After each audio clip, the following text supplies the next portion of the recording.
perbandingan ya antara ilmu agama dan dunia yang disebutkan oleh sebagian ulama. Ini Anda sampaikan di sini ya kurang 10 menit ya. Perbandingan yang pertama, annal ilma mirathul anbiya wal mala mirathul muluki wal aghniya. Ilmu agama itu warisan para nabi. Adapun harta dunia itu warisannya para raja dan orang kaya. Mana yang lebih mulia? Para nabi ataukah para raja dan orang kaya? Ya jelas, para nabi lebih mulia, jauh lebih mulia. Perbandingan yang kedua, annal ilma yahrusu sahibah wa sahibul mal yahrusu malah. Ilmu agama itu yang menjaga orangnya. Yang menjaga kita itu ilmu agama kita. Sedangkan harta dunia, orangnya harus menjaganya. Kalau kita punya rumah, yang jaga rumah itu ya kita, bukan kita yang dijaga oleh rumah. Tapi kalau kita punya ilmu agama, yang menjaga kita itu ilmunya, ilmu kita.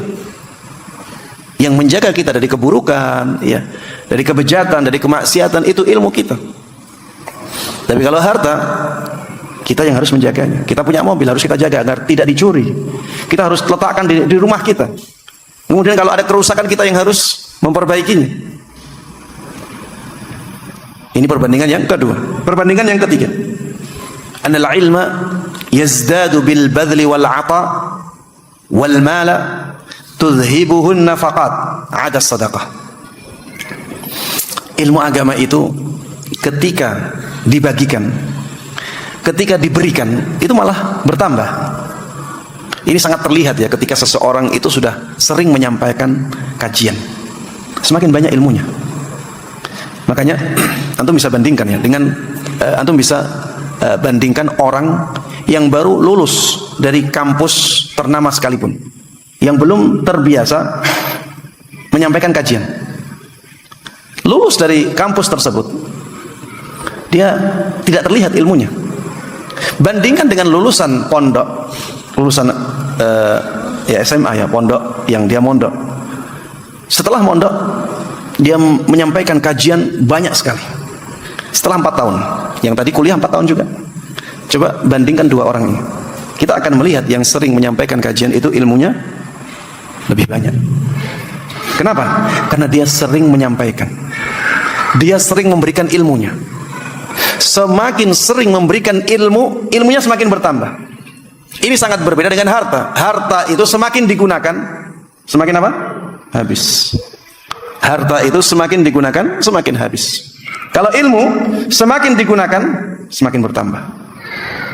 Ini perbandingan antara ilmu dengan harta. Ya di sini kita tidak merendahkan harta ya. Harta juga penting dalam kehidupan kita. Tapi ingat, ilmu lebih penting dari itu. Ya kita diperintahkan untuk mencari harta, ya. Tapi mencari ilmu juga kita diperintahkan. Jangan sampai kita malah lebih semangat mencari harta, tapi kita kesampingkan ilmu agama.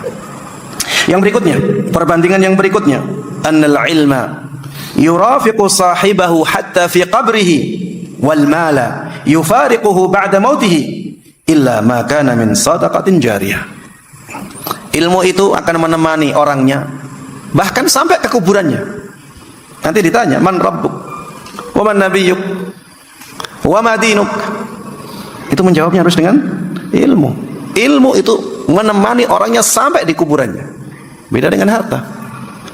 Baru mati belum dikuburkan, harta sudah meninggalkan dia. Kalau orang mati, hartanya jadi milik siapa? Milik ahli warisnya. Sudah bukan miliknya mayit. Baru mati belum dikuburkan. Kalau ilmu tidak, akan sampai ke kuburannya. Bahkan para jamaah sekalian rahimanallah, ilmunya Imam Syafi'i sampai sekarang dianggap itu pendapatnya Imam Syafi'i. Sudah mati sudah 1200 tahun lebih. Sudah mati. Tapi ilmunya tetap disandarkan kepada beliau. Ini pendapatnya Imam Syafi'i. Begitu pula ulama-ulama yang lain. Ini pendapatnya Imam Malik, ini pendapatnya Imam Ahmad, ini pendapatnya Imam Abu Hanifah. Masih disandarkan kepada orangnya. Padahal ini sudah meninggal mereka. Tapi harta enggak seperti itu. Perbandingan yang berikutnya, annal ilma yahkumu 'alal mal. Fal ilmu hakimun wal malu mahkumun 'alaihi. ilmu itu menjadi hakimnya harta. Ilmu itu menjadi hakimnya harta. Yang memutuskan tentang harta ilmu. Jadi ilmu itu hakim, sedangkan harta itu yang dihakimi. Lebih mulia mana? Yang jadi hakim atau yang dihakimi? Lebih mulia yang jadi hakim.